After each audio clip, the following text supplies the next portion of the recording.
What is up, everyone? Welcome back to another edition of the Ranked and Relentless podcast. I'm Rob. I'm Austin. And this week we are talking about a band that we just pulled from the bowl. That's about the best introduction I can give them. DangerKids and their album Collapse. A lot of you are probably watching this right now going, who are DangerKids? Great fucking question. Austin showed me a song that's on this album, Paper Thin, over a decade ago when we were working at EA Games. And I was like, oh, great, it's another band that's trying to be Linkin Park. And Austin put this in the bowl. You know what? This is only fair. I put him through Contraband, so he did this to me. It's only fair. Tell me how you really feel. So I'm going to tell you. I'm going to go ahead and tell you. Well, before we get into this album, I do want to detour for a second. At the time of recording, this is July 22nd, a day that is going to live in infamy, as I just found out a few hours ago that Ozzy Osbourne is no longer with us. We just talked about the Black Sabbath finale on this show. I think it was on the Velvet Revolver episode that just dropped at the time of recording. We still got the Perfect Circle episode that hasn't come out yet. We do these a couple weeks in advance. But yeah, Ozzy died today. And, dude, that had me fucked up. Like, I had to go lay down for a few hours. That had me fucked up. I am driving back to Louisiana at some point soon, Austin. Okay. So there's good news. I talked to my little brother. He's going to get me a Sabbath tattoo. Hell yeah. Thinking about Love getting that. something. I want to get something for my favorite Sabbath song is Sweet Leaf. So instead of putting a pop plant on my arm, because I do, at some point would like to work for the WWE if they want me, I'm going to get a magnolia leaf so I can pay tribute to Ozzy and back home at the same time. I'm going to get a magnolia leaf, and kind of the idea that we're pitching is going to have like smoke and shit surrounding it, and there's going to be like ghost bats and shit like that flying around in the smoke. Oh, I can't wait to see this. Yeah, so that's going to be fire. So me and him are trying to plan something. I don't know, dude. Maybe in the next month or so I might be down there to do that. We're going to figure it out. Yep. But yeah, rest in peace, Ozzy. The absolute greatest to ever fucking do it. This coming Monday, I do a show every other Monday in Chattanooga called TWE Crash Course. I'm the on-air authority figure over there. This coming Monday, I'm going to come out to the ring, do an Ozzy song 100%. Yeah. It's probably going to be Sweet Leaf. But yeah, that sucks. That was a real fucking bummer to find out today. Yeah. Like, that's God, dude. But that hurt. Way to end. What a fucking way to end. Like, guy, it was like 2 weeks before his death, puts on one last big ass fucking show, a huge celebration, and everybody it was very, very, very well received show. Made a lot of money for charity. Had massive fucking crowd there, and then obviously everybody watching at home. Like, what a fucking way to go out, dude. I'd love, dude, if I just knew I'm dying in a couple of weeks, guess what I'm doing? That. Like, what a fucking way to, dude. That's Ozzy's the fucking man. Youngblood, you're the new Prince of Darkness. Don't fuck it up. Whatever you do, kid, don't fuck it up. But yeah, so that sucks. After that, though, you know what else sucks? Collapse by DangerKids. Here's the thing. I feel like I'm being comically harsh on this album. Yeah. I do not think this is a bad album that we're about to talk about. I do think it is extremely unremarkable. It's basic as fuck. It's so fucking basic. Yeah. They literally, okay, so this is one of my favorite albums just to kind of go through. But in a sense, I do understand, because there's been multiple interviews and also presses that they literally go, yeah, we wanted to pretty much take Hybrid Theory and add core to it. Yeah, I mean, they started their band in 2014. We're like, hey, we kind of like this idea of doing rapping. Well, they started in 2012, but they're like, hey, let's rapping hip hop works in our music, and they're like, yeah, we're just a core Linkin Park. Yeah, I mean, well, and they're from, I believe, I want to say they're from Ohio. They are. So that's the crabcore movement. Yeah. Which we're going to talk a little bit about that movement as we talk about this album. This album was released by Rise Records. always. There Yep. it is. That's how I find them. There's all of them. All the fucking core bands. Yeah. It came out September 17th, 2013. And it was recorded at The Foundation, which is in Indiana, run by Joey Sturgis. I was actually getting a lot of like drum shit from Joey Sturgis through my emails for years. I just recently unsubscribed to it. Which is So Cora's. It gets. So this, yeah, dude, and this, The Foundation, just in case you're curious, Attack Attack's debut album, Of Mice and Men's debut album, Miss May I? Miss May I, Asking Alexandria, I think first couple of albums at least. First 2 for sure. Devil Wears Prada, it looks like most, if not all, of their discography. Yeah. We Came as Romans had a few here. Like, this is... it's big in this scene. This was where you wanted to go. This was the dream to get recorded and everything by Joey. Like Sturgis was the one. Dayseeker's old shit. Yep. Was done because he after he left of Mice of Men, where else was he going to record? Nobody did it better. I Am Abomination, remember them? They fucking did that album here. So like to go, I know that. So there's really not much we can really like talk about them in a sense, except for like what they've come out, because they haven't done anything. They've come out with 2 albums, one in 2013, one in 2017, and then apparently they're still working on a 3rd album. They've been saying that since 2022. But the thing about DangerKids, it was like, I'm a huge Linkin Park fan. I don't know. Going from the very beginning all the way till their latest stuff, Recharge, I love that stuff. Like it took me a while, but big fan. Their new stuff, I have my moments where I want to listen to it, and then I walk away. Like it's good, whatever. And it's not the whole Chester, it's just But like DangerKids is like, at that time I was listening to nothing but We Came as Romans, Miss May I, like the core of Rise Records, and I heard this, I'm like, this is literally Linkin Park. But the music I like. Like, this was my favorite style at that time. It still pretty much is, but it was like, I'm a Linkin Park fan. But, like, even Mac at the time, our old friend, was like, yeah, they're cool. I'm like, nah, but you get it? Well, so the thing is like, I think the part that you love is the part that I fucking hate. Like, me and Mike Shinoda are going to have a talk one day about how he influenced this whole just age of white boys that want to rap in metal bands, and they all try to sound like Mike, and it fucking irritates me. Yeah, Tyler is very, very heavy with Mike's sound, but that's why I liked Andy, the singer. Like he had his own. No, he's but really good. He has his own like singing style. But when it comes to his screams, he is powerful. But he sounds like everybody else that did it. So there's like, that's the problem that I do have with DangerKids. Like when I try to, I'm just like, dude, it's a good album. You might like it, you might not, because there's nothing really about DangerKids I can hype, other than, hey, do you like Asking Alexandria early days? Yeah. Hey, you like Linkin Park? Have fun. This is it. Yeah. Like there's nothing different. Like, yeah, honestly, I would say it's more We Came as Romans Linkin Park than anything. I'd say that too. I'd say definitely more than Asking. Yeah. But like the thing is like I said, like there's nothing bad about it. There's nothing objectively bad about this album whatsoever. But it is unremarkable.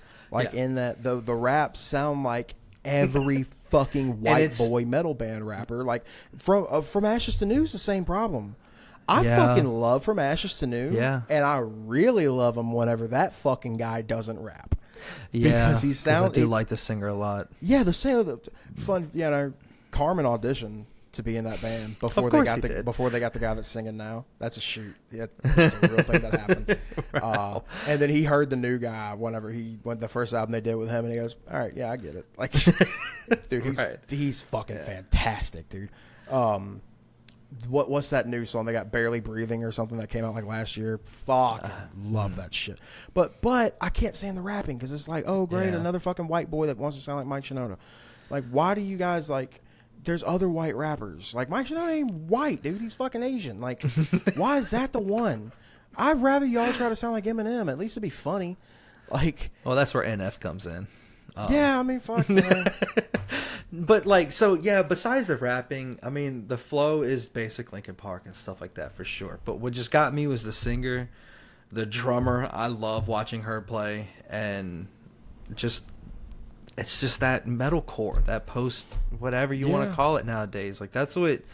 And they did it good, because I even liked the second album, not as much as this one. But yet again, there's nothing on that song. There's nothing on the second album. Be like, Rob, you would love this song. There's not a single one.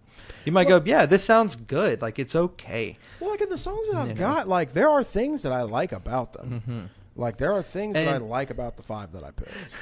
And if you love the style of Linkin Park lyrics where everything's depressing, but I gotta be me and be better, welcome to DangerKids. Every song is that style. Like, I'm depressed, somebody hurt me, I have issues, but I'm me. You can't be me without me, like type of fucking shit. Well, and the thing is like there's some like the ones that I picked, like I do kind of like the lyrics. Yes, you know, they do fall into the same exact fucking right. You know, it's all about rising above being sad. Yeah, right. It's all the same shit. But like I think for the most part, a lot of them are pretty well written. Yes. The guitar work is like it exists. Basic. It's open notes and it's just 3 or 4 chords and the most basic of little lead structures you've ever heard in your life. The drummer, another basic, but man, like watching her live or watching her like playthroughs, I like a small person just like going at it. She just got that like energy. Yeah, and it's entertaining. But I mean, listen to her. There's nothing really like nothing crazy. She's playing good. That's good. That's it. There is a band that kind of reminds me of this that like, but I actually think I do fuck with them pretty hard, and I probably should have put their name in the bowl. I probably should consider doing it, actually. But there's a band that this kind of reminds me of called Digital Summer. Digital Summer has kind of like, they sound like a lot of the butt rock, hard rock, verging on metalcore bands. Like they're not like this band's more metalcore than they are.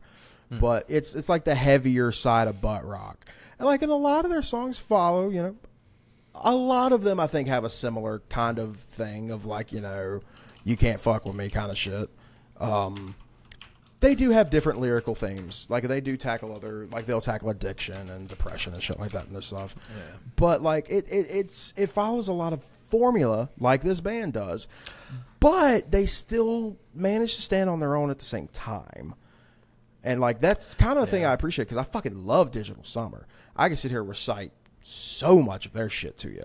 Their first 2 albums I know like the back of my fucking hand. But it reminds me of DangerKids, and that like a lot of people would probably look at Digital Summer Group. That's nothing remarkable about it. Yeah. But I think they at least when I hear them, I can go, you know what? That's some Digital Summer shit. DangerKids could be anybody in the fucking world, and I wouldn't know. Like it's all just by the book. If this album came out in 2025, I'd accuse it of being written by AI. I really would. You know, honestly, I feel that way more about the second album. I haven't heard this. I've heard this. But once again, like I said, I don't hate this. Yeah. If we're driving in the car and Austin's got the aux and this comes on, I'm not going to tell him to change it. Like, it's fine. I'm not going to sing along to it. I do. Oh, man, I get into it. But this was honestly one of the first few bands that I like, because my wife, she liked country. She liked, you know, southern rock, you know, nothing heavy whatsoever. But she's heard of August Burns Red. Y'all bet she loves Dayseeker. Now she does. That is her number one. If you're wondering how white this woman is on a scale of 1 to pumpkin spice. How I got her into this more metalcore scene and stuff like that was Icy Stars and DangerKids. Those 2 albums, the Treehouse album, nothing else. Like we do go to the album before, but Treehouse is like because y'all saw Icy Stars, right? Like they were on that Bad Omen show, right? And they did that most of that album. Fucking phenomenal. He's so good live.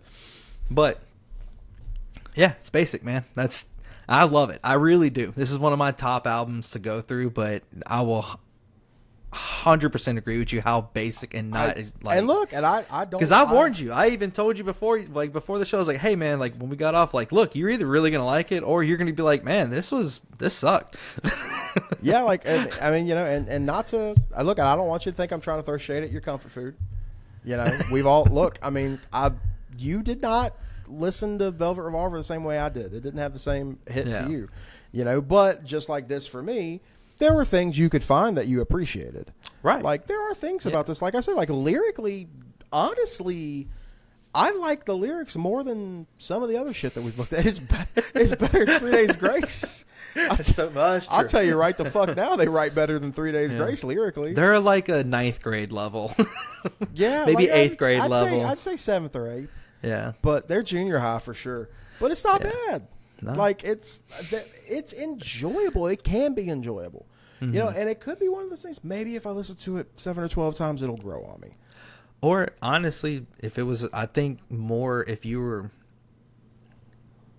at that time where I would say like 2014 to 17, that era of our lives, I think you would enjoy it a little bit more. Yeah, for sure. Because we were listening to more bands in that kind of sense, but man, that was still like our Linkin Park heydays. It would have been like, oh, this is interesting. It's Linkin Park, but just like I remember music. You showing me Paper Thin, and I did not dislike it at all. Mm-hmm. Like there's like, and like that's another one. Like I actually think the chorus is for that song, and we'll get to that here in a moment.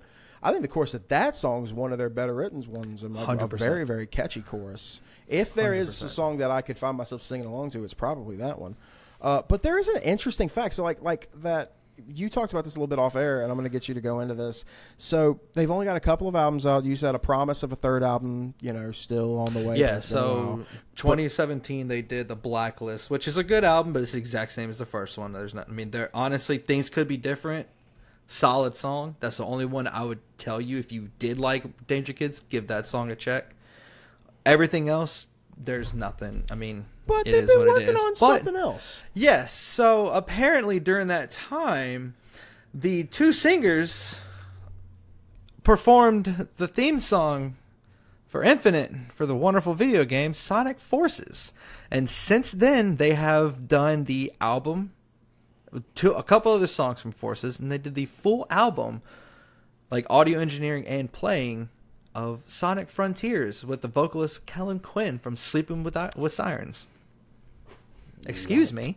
What? And then, but in 2022, okay, no, I'm sorry. In 2020, we did get the remix of Fist Bump, which is a pretty solid song from Sonic Forces, but they did the whole band of DangerKids, so you had everybody. So, hey, we got something new from them. That was it.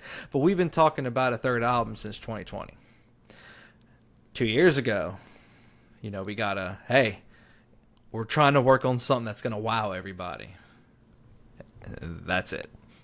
I think actually last year was the last time he mentioned another. Waiting for him to announce that they're going to do another Sonic theme song. Right, like just fuck it, stay with the Sonic. Is that? Somebody in the Sonic universe is like, hey, I love this band. Let's get them two here. Well, like, I mean, it's like if you think of like Sonic Adventures, like had like a fucking fire ass soundtrack. Yeah, that was kind of like, you know, I mean, that was early 2000s, so it was more into like, you know, high speed pop punk kind of thing, which was of the time. This rapping and metalcore was very much of the fucking time, you know, and I guess if that's the vibe they wanted. Yeah. So like I don't know. I haven't listened to the songs they did for them. But. So like I guess like the rapper, I guess you would call him Tyler Smith. The only song he was actually in for Frontiers was Find Your Flame but he did the rapping with Kellen Quinn. But no, he apparently audio engineered, like was a part of the audio engineering for the whole album. When did this, like, and here's the problem that I do have with this band. There's no background to anything. It's just, yeah, we got a second album. Oh yeah, they've been with Sonic for 10 years almost. Like, what the fuck? There's no like, oh yeah, Tyler went off and did audio engineering so he can be a part of this. No, it's just, yep, here he is. Put out a couple of records and then we did some music for fucking Sonic, dude. Right. Well, look out for that new Green Hill Zone to drop. Yeah. Like, that's fucking insane, dude. That is such an insane. They're so statistic. basic. They got on Sonic. Look, dude, like, which that makes me appreciate them more than anything. Like, because that is fucking fire. Right. What a stat. Let's make some stats of our own, though. Let's go ahead and let's go. Let's look at this fucking tier list ski. Let's find this little share the gimmick button. Oh yeah, I go first this time, so I can't see what your list would be. Unacceptable. So let me have it, homie. Huh? You want it? What's your number You want one? it. Destroy yourself. Okay. You are black, I'm blue. Okay. Tell me about Destroy Yourself. You like the song Pushing Me Away from Hybrid Theory? This is it, brother. Throw some heavier shit to it. And it's making me realize more that, my God, Tyler sounds exactly like Mike Shinoda. That's so like thinking about Destroy Yourself again, I'm like, God damn, this was it. This was Mike. Yeah, I mean, but lyrically, I'm going to say that about every song that I have because I really do enjoy the lyrics. But no, I do like it when a band does a decent, they can get really like almost uncomfortably soft, but then still be heavy. Still bring in the heavy elements. Still bring in, the open notes, the classic China's going off. Like it just, and Destroy Yourself is that one for me. Yeah. Okay. Okay. To preface this, when we pulled after the bowl, I already had my 4 written down as you were talking the first 2 seconds of what we were talking about. This 5th one was kind of hard for me because so you had to go in there. Yeah, I had to actually like listen to it again and find it, but still like So my number 5 is Fractions. Fractions. Okay.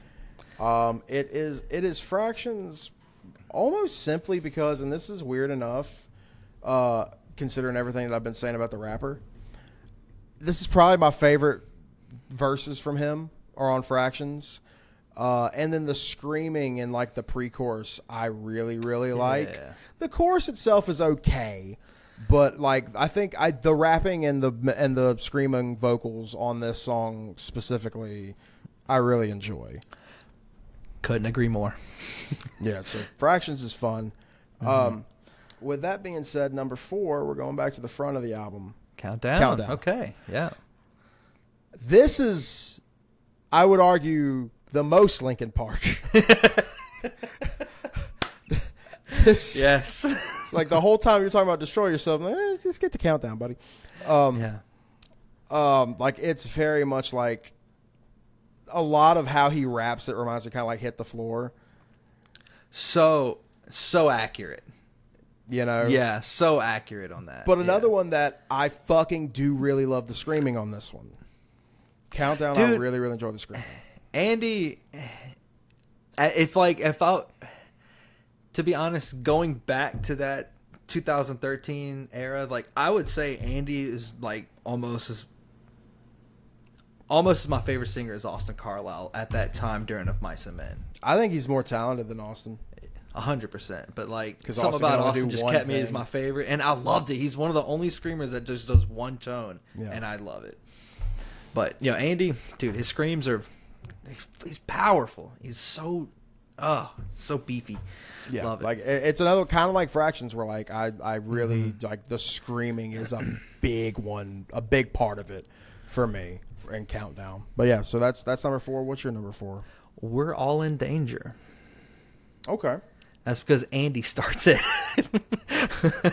And then Tyler, the hip hop is just like, it's kind of like, I'm going to keep referencing this Linkin Park, like Crawling. You got more Chester, and then Mike was just a little background. That was We're All in Danger. And it's a little more, it's to me, one of the few songs that didn't really follow like that Linkin Park rapping. They kind of went more metalcore, but they still had to throw their hip hop stuff in. But it was,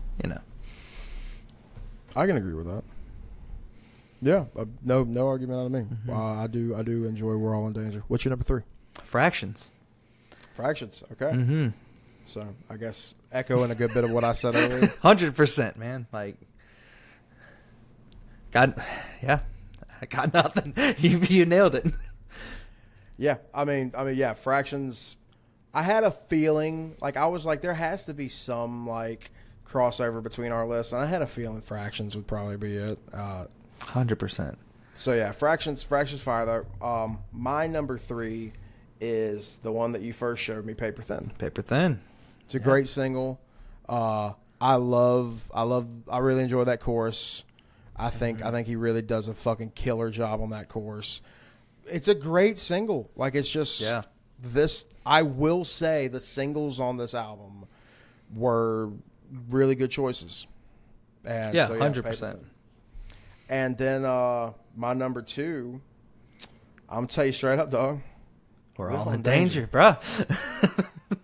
I agree with you. It's not it's the most not Linkin Park one, bro. You know, it's fire once again. I really enjoy the screaming. Yeah. You know, the raps I think were the most tolerable for me on this one. He's just a little background, you know. He's like once you get to this point, like once you get to Paper Thin, like the top 3 I fuck with. Yes. Like I fuck with this top 3. Everything else is very take it or leave it. Like Countdown and Fractions just had pieces of the songs that I really enjoyed. But like Paper Thin, We're All in Danger, and my number 1 are all like I do fuck with these. I do really enjoy these. So mine would be Paper Thin. That's your number 2? That's my number 2. That chorus, man. The chorus is so good. And then it's like, so this would be number 1, but number 1 is just that if I'm going to go listen to DangerKids and not the album, I'm going to go listen to this one song every time. But the first time I heard Paper Thin, I'm like, man, this is Linkin Park. Hell yeah, you know, okay. I'm liking the music. I'm getting like groove, get that vibe from it, and then the screaming happened. I was like, oh shit. Like, this is what made me love DangerKids, was when he started screaming like, oh, this is basic, but this is good. Like, he's powerful. The message is clear. Like, he can enunciate. That's a big thing. My God. Especially at this point in time, that's a really big thing. Yes. But yeah, I mean, Paper Thin was a great introduction for me. Like, that was when I was like, wait a second, I know who these guys are. And yeah, Paper Thin, it fucking rules. So what's your number 1? Yeah, Hostage, bro. This song fucking rules. Right. It's the only true good song. And this is, like, it really is, out of the whole album. This was the big single. Yep, it was. And there's a reason why it was. It fucking ruled. It actually had, like, a little bit of a riff in it instead of just strumming chords. Yep. Once I love the intro. Not remarkable, but... Yeah, the intro, the little techno drum thing, and then the guitar, and then she coming in with the snare, just... I'm ready to kick kids in a Kmart. I really love the snare sound specifically now that you mention that. It's got a really good pop to it. Yes. Like I imagine she's hitting the shit out of it. Well, like, it's the mixing of stuff like that too, but it's also the way that she plays, because, you know, like when you do a typical roll, like you go snare, high tom, low tom, or high tom, low tom. She ends a lot in Hostage on that high tom. And then goes into the cymbal, and it just, like, you hear that, like, ringing of the high tom, but I don't know what it is. Like, it's just it's sick. I like the sound. I guess it's probably just something basically. Yeah, it sounds good. It fucking does. It works. But it's weird because, like, you kind of hear it's like there should be another drum you're hitting. Nope. Yeah. Yeah, I get what you're saying on that. I'm gonna go back and pay closer attention on that actually. Mm-hmm. But yeah, Hostage. They got it right with the single on this one, guys. Like, that's it. It's another one. The chorus next to Paper Thin, like those are my favorite choruses. And then, but the screaming in front of the chorus is just like. And they're actually doing something instrumentally on this one. It's not much, but they're doing something on this one. Right, watch them live. They don't do much. Like just that, like it's not hard in any shape or fucking form, but I appreciate the efforts. Yes, it's not just strumming some fucking bar chords. Like it's not even bar chord power chords. Like it's like there's actually something going on in Hostage, and it's kind of fire. Okay, agree. So this is going to be pretty easy.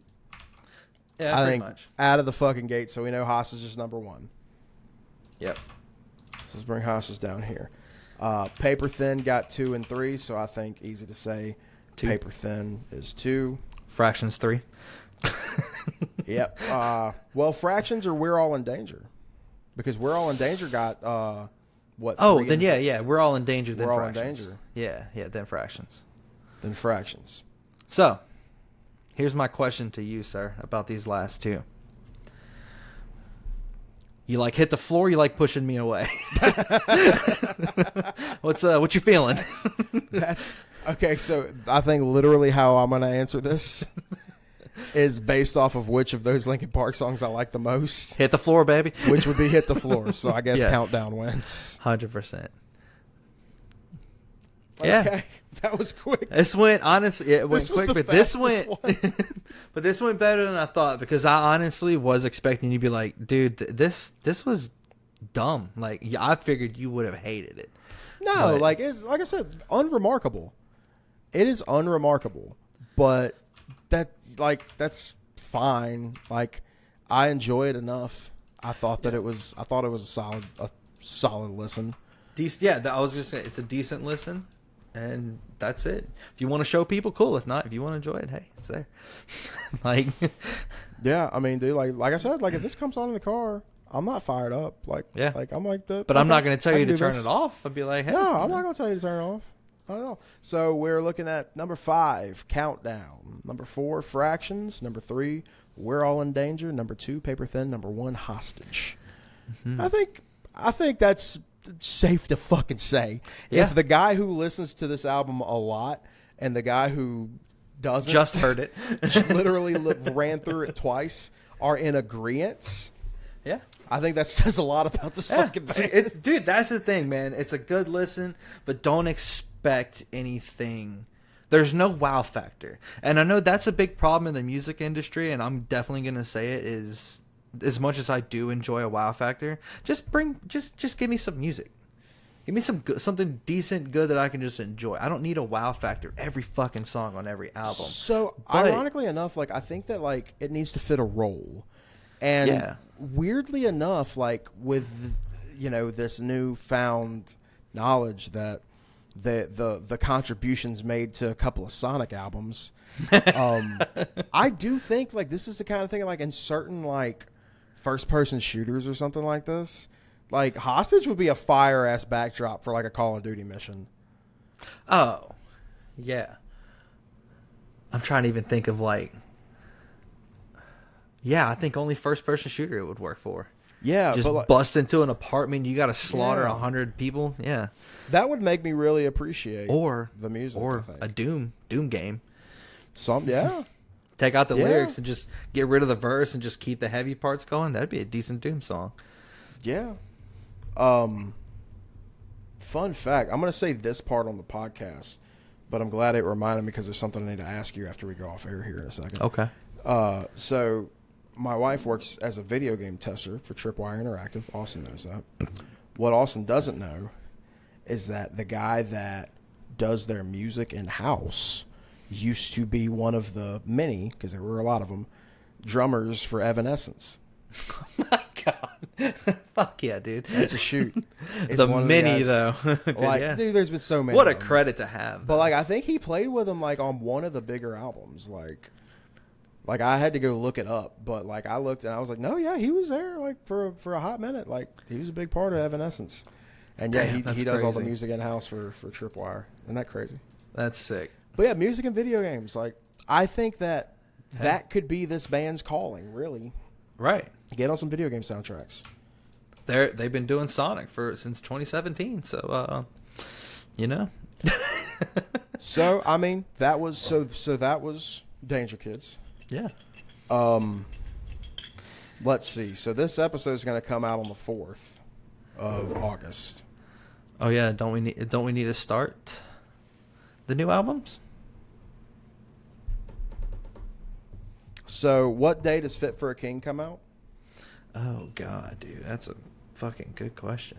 Because that'll be the first one. Okay. Because if it comes out on like the 8th, which I think it does, we'll do another week to give us extra time. So we're not listening to it and dropping this release 3 days after it happens. August 1st. So. Oh, fuck. Yeah. Okay, then. So that'll be next Friday. So we can do. So I guess, yeah, I guess no more bucket pulls then. Yeah. I think we had to take a week off of the show. A week off of recording. They're all still coming out. Yeah. But yeah, if this is coming out on the 4th, because 28th is going to be a Perfect Circle one, which I think, honest to God, dude, probably our best episode. Yeah, hands down. The Perfect Circle one was so much. I've actually gone back and watched it already. It's damn. I actually really enjoyed it. I've got it up on the gimmick and everything. But yeah, that'll be on the 28th. This one will be on the 4th. So yeah, we'll be coming back at you then on so I guess we'll record on the 5th then. So give us we've got a few days to listen to this one. We got a whole weekend. That's plenty. Yeah, so then on the 11th, Fit for a King. Yeah, on the 11th, I heard the new single is out. I haven't listened to it yet. Same. We actually might just listen to it together here in a second. Let's do it. But I heard that it fucking rules. So it is Fit for a King. We'll find out. So Fit for a King will be August 11th. August 18th will be Attack Attack's new album. God. That one might suck. What are we doing to ourselves, man? We don't know. That one, I'm hoping it surprises us. We don't know what the fuck we're getting into with that. So that'll be, so the 18th will be Attack Attack. The 25th of August is going to be Chevelle's new album. They've never let us down before. No. Already heard the first 2 Rabbit Hole singles. I don't think they're letting us down anytime soon. I think I've always said about Chevelle, worst case scenario, it's still pretty good. Yeah. And then September 1st, we will be rounding out a month worth of brand new albums with the new Rise Against record, which I'm excited. Yeah, I mean that's one of those like I'm as much as I know I'm gonna like the Chevelle one, I'm looking forward to the Rise Against one, just because like every time I do hear something new that they've done, like if I'm listening to Sirius XM or something, and I hear a newer track, I'm just like, you know what, that's not fucking bad. Like, I appreciate you, Rise Against. Right.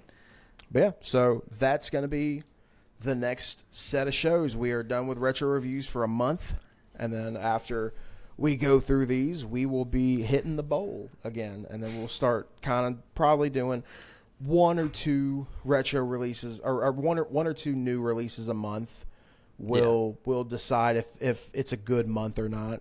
We'll decide if we want to do more than that. But yeah, so that's what we've got coming up. Look out for Fit for a King a week after this drops.